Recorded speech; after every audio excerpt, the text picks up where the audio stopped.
और भारतीय विद्या भारती अखिल भारतीय सप्तशक्ति संगम टोली नंबर सप्तशक्ति संयोजक क्षेत्र में केरला तमिलनाडु दक्षिण मध्य क्षेत्र में श्रीमती अंकित सगल डायरेक्टर ऑफ भारतीय विद्या केंद्र प्रांत सप्तशक्ति संगम वक्ता प्रमुख Vishakha district treasurer of Bharatiya Janata party Shrimati संयोजक भारतीय विद्या केंद्र एंड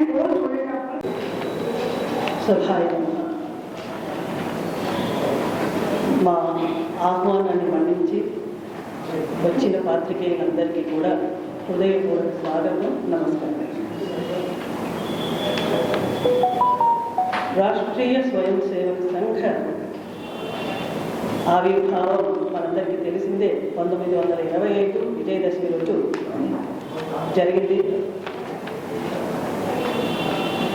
దేశ నిర్మాణం, సమాజ నిర్మాణం, వ్యక్తి నిర్మాణము, గుణాత్మకమైనటువంటి సంస్కారయుక్తమైనటువంటి వ్యక్తుల నిర్మాణంలో నిరంతర కృషి చేస్తూ 100 సంవత్సరాలు పూర్తి చేసుకున్నటువంటి రాష్ట్రీయ స్వయం సేవక సంఘ శతాబ్ది సందర్భంగా అఖిల భారత శిక్షా సంస్థాన్ విద్యాభారతికి ఇచ్చినటువంటి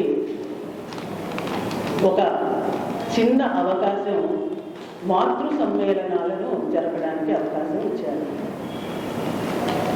మాతృశక్తి సమాజ శక్తి, ప్రణమ్యా మాతృదేవత అని మనం చెప్పుకుంటూ ఉంటాం. మనందరికీ తెలిసిందే. ఎక్కడైతే స్త్రీని గౌరవింపబడతారో అక్కడ భగవంతుడు నడయాడతాడని కూడా మనం అనుకుంటాం. అటువంటి మాతృమూర్తులలో నిగూఢమైనటువంటి, నిక్షిప్తమైనటువంటి, అంతర్లీనమైనటువంటి ఏవైతే శక్తులు ఉన్నాయో ఆ శక్తులన్నిటినీ ఒకసారి జాగరణ చేసుకుంటున్నాం ఈ సందర్భంలో అని విద్యాభారతి నిర్ణయించి మాతృ సమ్మేళనాన్ని జరపడానికి యోచన చేసింది. విద్యాభారతి అఖిల భారత శిక్షా సంస్థ విద్యాక్షేత్రంలో పనిచేస్తోంది. దాని కింద దాదాపుగా 30,000 పాఠశాలలు నడుస్తున్నాయి. 1,00,000 దాదాపు సంస్కార కేంద్రాలు నడుస్తున్నాయి. ఏకోపాధ్యాయ పాఠశాలలు నడుస్తున్నాయి. వేల మంది, లక్షల మంది విద్యార్థులు అందులో చదువుకొని బయటకు వచ్చి ఉన్నత స్థాయిలో ఉన్నారు.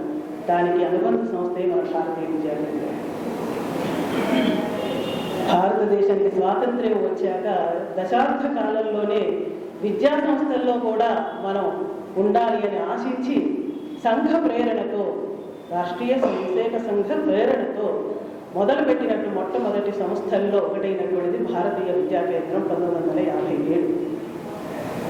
శ్రీకాకుళం నుంచి మొదలుకొని మన ఉభయ గోదావరి జిల్లాల వరకు కూడా విస్తరించి దాదాపుగా ఒక 50 సంస్థలు నడుస్తున్నాయి. అందులో డిగ్రీ కళాశాలలు ఉన్నాయి, జూనియర్ కళాశాలలు ఉన్నాయి, ఒక 40 దాదాపు పాఠశాలలు, ఉన్నత మాధ్యమిక ప్రాథమిక పాఠశాలలు ఉన్నాయి.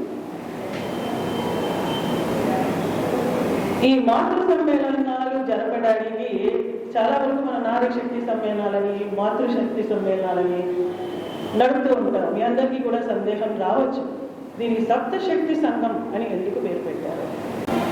సప్తశక్తి సంఘం అనేది ఒక ఆధారభూత విషయంగా తీసుకున్నాము. అది భగవద్గీతలో, శ్రీమద్ భగవద్గీతలో 10వ విభూతి యుగంలో ప్రస్తావించబడింది. 34వ శ్లోకంలో కీర్తి స్త్రీ వాచ నారీణ స్మృతి మేధ ధృతిక్షేమం. 7 సప్తశక్తులు సహజంగానే మాతృమూర్తుల్లో ఉంటాయి. అయితే గత 1000 సంవత్సరాలుగా అనేక రకమైనటువంటి ఒత్తిడులను ఎదుర్కొన్నటువంటి మహిళలు ఈరోజు సమాజంలో అనేక రంగాల్లో ఉన్నత స్థాయికి చేరుకున్న విషయం మనందరికీ తెలుసు. రీసెంట్గా జరిగినటువంటి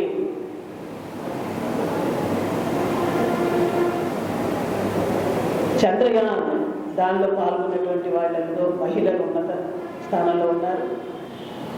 ఆపరేషన్ సింధూర్ జరిగిన దానిలో కూడా ముందుకు నడిపించిన వాళ్ళు మహిళలు. ఇవాళ స్పోర్ట్స్లో చూసుకున్న అనేక రకాల రంగాల్లో ఇండస్ట్రియలిస్ట్గా చూసినా కూడా ఉన్నారు. కానీ ఇంత పని జరుగుతున్నప్పటికీ ఎక్కడో తెలియనటువంటి ఒక సంవేదన అనేది అంతర్లీనమై ఉన్నటువంటి మహిళలకు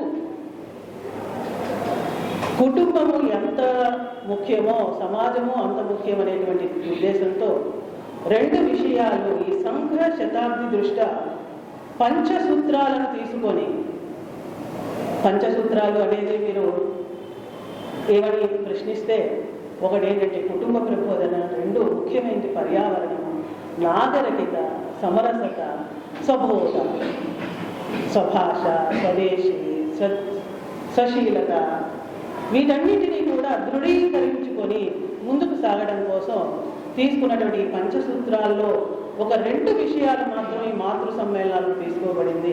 ఒకటి కుటుంబ ప్రబోధన, పర్యావరణం. ఈ రెండు కూడా మహిళలు తప్పకుండా వాటిని ఆచరణలో నిరంతరము చేస్తూ ఉంటారు. దాన్ని సమాజం వరకు కుటుంబము సమాజం వరకు తీసుకెళ్ళడానికి ప్రయత్నం చేసే దానిలో భాగస్వాములు అవుతారు.